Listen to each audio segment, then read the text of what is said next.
ये सब इस रात शुरू हुआ जब मरियम ने पहली बार महसूस किया कि इसके कमरे की दीवारें सांस ले रही हैं। वो अकेली थी, आधी रात का वक्त था और उसका घर जो दिन में आम सा लगता था रात को किसी और ही दुनिया का हिस्सा बन जाता था। मरियम एक सादा सी लड़की थी, मजहबी भी, खामोश भी, मगर उसके अंदर एक अजीब कशिश थी, ऐसी कशिश जो इंसानों को नहीं बल्कि गैर मरी मखलूक को खींचती है। वो अक्सर आईने के सामने खड़ी होकर खुद को देखती तो इसे लगता जैसे इसके पीछे कोई और भी खड़ा है, मगर मुड़कर देखती तो कुछ ना होता। इस रात भी जब इसने बिस्तर पर लेटने से पहले दुआ पढ़ी तो दुआ के आखिरी लफ्ज उसके होंठों पर आकर रुक गए, क्योंकि कमरे में किसी और की सांसों की आवाज शामिल हो चुकी थी। वो सांसें इंसानी नहीं थी, उनमें सर्दी थी, नमी थी और सदियों पुराना इंतजार था। वो पहली मुलाकात नजर से नहीं एहसास से हुई। मरियम ने आंखें बंद की तो इसे लगा जैसे कोई उसके करीब आ बैठा हो, ना छुआ ना बोला, बस मौजूद था, और यही मौजूदगी सबसे ज्यादा खौफनाक थी। अगली कई रातों तक वही एहसास वापस आता रहा, कभी ख्वाब में, कभी जागते हुए, और आहिस्ता आहिस्ता इस एहसास में अल्फाज शामिल होने लगे, वो अल्फाज जो कानों से नहीं दिल के अंदर सुनाई देते थे। वो खुद को आज़र कहता था और कहता था कि वो जनू है, मगर उन जनूआत में से नहीं जो इंसानों को नुकसान देते हैं, वो उनमें से है जो देखते हैं, चाहते हैं और फिर सदियों तक एक ही ख्वाहिश में जलते रहते हैं। मरियम ने मुज़ाहमत की, डी रोई, मगर आज़र की आवाज़ में ऐसी उदासी थी कि वो खौफ के साथ तरस भी महसूस करने लगी। इसने बताया कि वो इसे बचपन से देख रहा है, जब वो पहली बार अकेली रोई थी। जब इसने पहली बार खुद को दुनिया में गैर ज़रूरी समझा था, तब आज़र वहीं मौजूद था, बगैर जाहिर हुए, बगैर छुए, सिर्फ देखता रहा और देखते देखते मोहब्बत कर बैठा। मरियम जानती थी कि ये सब हराम है, खतरनाक है, नामुमकिन है, मगर वो ये भी जानती थी कि आज़र आम जनू नहीं है। वो किसी हद तक इंसानों के करीब है, मगर यही कुर्बत सबसे बड़ा गुनाह थी। वक्त के साथ आज़र की मौजूदगी मजबूत होती गई, कमरे के कोने सिया रहने लगे, आईना धुंधला सा हो गया और मरियम के जिस्म में अजीब सी कमजोरी आने लगी, जैसे कोई इसकी तवानाई चूस रहा हो। इसकी माँ ने डॉक्टरों को दिखाया, टेस्ट करवाए, मगर सब नॉर्मल था। मसला जिस्म का नहीं, रूह का था, और रूह पर कब्जा नहीं, ताल्लुक बन रहा था, एक ऐसा ताल्लुक जो दो मुख्तलिफ दुनियाओं को जोड़ रहा था।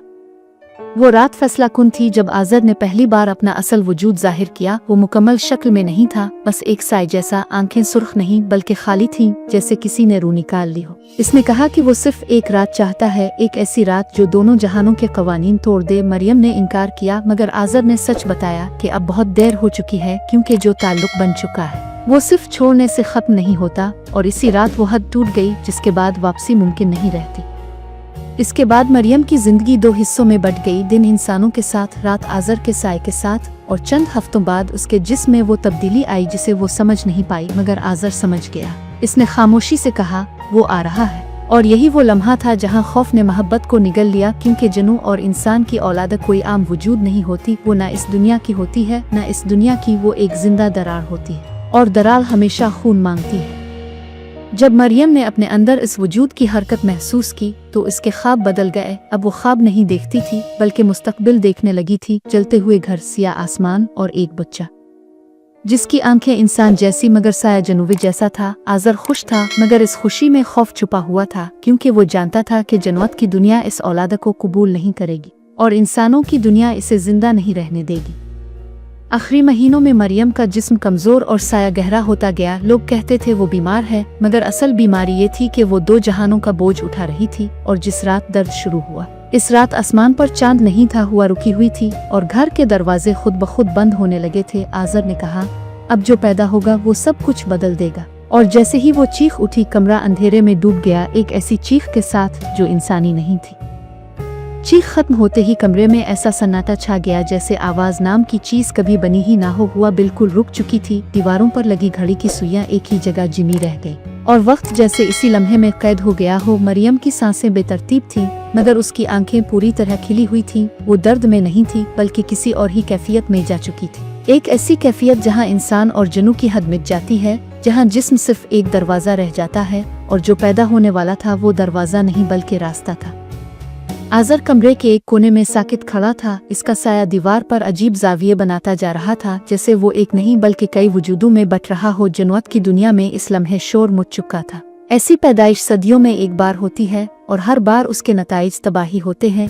इसलिए कवानीन बहुत पहले बना दिए गए थे, मगर आज़र ने वो सब तोड़ दिए थे, क्योंकि इसने मोहब्बत को कानून से ऊपर रखा था और यही सबसे बड़ा जुर्म था। अचानक मरियम के जिस्म से वो आवाज आई जो किसी बच्चे की नहीं थी। वो आवाज भारी थी, गहरी थी और इसमें सांस के साथ साए भी निकल रहे थे। कमरे की छत पर दरारें पड़ने लगे, बल्ब खुद ब खुद टूट गया और अंधेरे में एक हरकत हुई। आज़र ने आगे बढ़कर देखा तो इसके कदम वहीं जिम गए, क्योंकि जो सामने था वो नामुकम्मल इंसान था, नामुकम्मल जनूब। वो बच्चा आंखें खोले खामोश पड़ा था, मगर उसकी आंखों में उम्र थी सदियों की और उसकी सांस के साथ फर्श पर साया हरकत कर रहा था।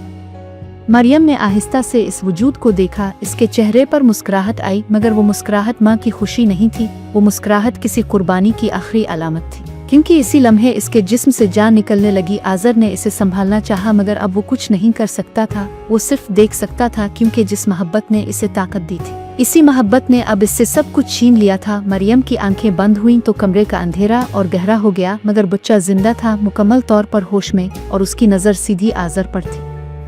इसी लम्हे दरवाज़ा खुद ब खुद खिल गया और वो आए जिनकी आमद की आज़र को तवक्को थी, मगर फिर भी इसके वजूद में लर्जिश दौड़ गई। वो जनवत के बुजुर्ग थे, आग और साए से बने हुए। उनकी आंखों में रहम नहीं, सिर्फ तवाज़ुन था। उन्होंने बच्चे को देखा और फौरन फैसला सुना दिया, ये वजूद न इंसानों में रह सकता है न जनवत में, क्योंकि ये दोनों दुनियाओं को खा जाएगा। आज़र ने पहली बार फरियाद की, मगर जनवत के यहाँ फरियाद सिर्फ कमजोरी समझी जाती है।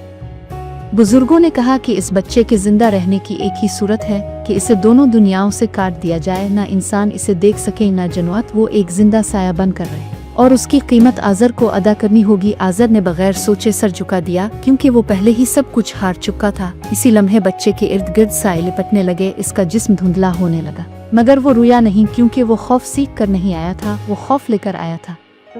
जब रस्म मुकम्मल हुई तो कमरा खाली था। मरियम का जिस्म ठंडा पड़ चुका था, बच्चा नजर नहीं आ रहा था और आज़र का साया आधा रह गया था। बुजुर्ग जनू खामोशी से गायब हो गए, मगर जाते जाते ये कह गए कि ये वजूद अब हर इस इंसान के करीब आएगा जो तन्हा होगा, जो कमजोर होगा, जो मोहब्बत को तरस रहा होगा, क्योंकि वो खुद मोहब्बत से बना है, मगर उसकी मोहब्बत हमेशा किसी न किसी मौत पर खत्म होगी।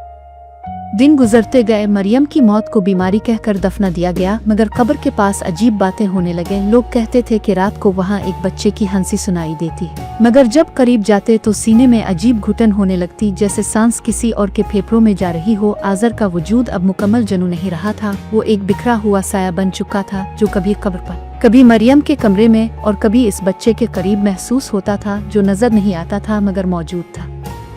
सालों बाद इस शहर में अजीब वाकयात होने लगे। लोग कहते थे कि जो लड़की बहुत ज्यादा अकेली हो, इसके ख्वाबों में एक बच्चा आता है जो खामोश दिखता है और अगले दिन वो लड़की बदल जाती है। इसकी आंखों में खौफ नहीं बल्कि खालीपन आ जाता है और कुछ अरसे बाद वो तो मर जाती है या गायब हो जाती है। किसी को मालूम नहीं होता कि वो कहाँ गई, मगर जनवत जानते थे, क्योंकि वो वजूद अब बड़ा हो रहा था, ना जिस्म में ना उम्र में बल्कि असर में। आज़र दूर से ये सब देखता था, मगर अब इसमें इतनी ताकत नहीं थी कि कुछ बदल सके। वो सिर्फ एक गवाह बन चुका था अपनी ही मोहब्बत के अंजाम का, और उसकी सबसे बड़ी सजा यही थी कि वो ना मर सकता था, ना मुकम्मल जिंदा रह सकता था। वो हर इस सांस के साथ तड़पता था जो इसका बेटा किसी इंसान से चुराता था, क्योंकि हर चोरी गई सांस में मरियम की आखिरी सांस की बाज़गश्त थी। कहते हैं आज भी अगर कोई रात के वक्त बहुत खामोशी से अपने दिल की तन्हाई महसूस करे तो इसके पीछे एक साया खड़ा हो जाता है, ना बोलता है ना छूता है, बस मौजूद रहता है। और अगर वो साया ज्यादा देर रुक जाए तो समझ लो कि जनू और इंसान की वो औलाद तुम्हें चुन चुकी है, क्योंकि वो वजूद आज भी मोहब्बत ढूंढ रहा है, मगर अब वो जान चुका है कि मोहब्बत लेने के लिए किसी न किसी को खत्म करना पड़ता है, और यही उसकी पैदाइश का असल मकसद था। कहानी यहाँ खत्म नहीं होती, मगर इंसानों के लिए यही अंजाम काफी है, क्योंकि कुछ मोहब्बतें ऐसी होती हैं जिनका अंजाम सिर्फ कब्र नहीं बल्कि नस्लों तक फैलता हुआ अंधेरा होता है। और जब वो अंधेरा तुम्हारे करीब आए तो याद रखना वो किसी दुश्मन का साया नहीं होता, वो मोहब्बत का बचा हुआ हिस्सा होता है जो जिंदा रहने के लिए किसी और की जान मांगता है।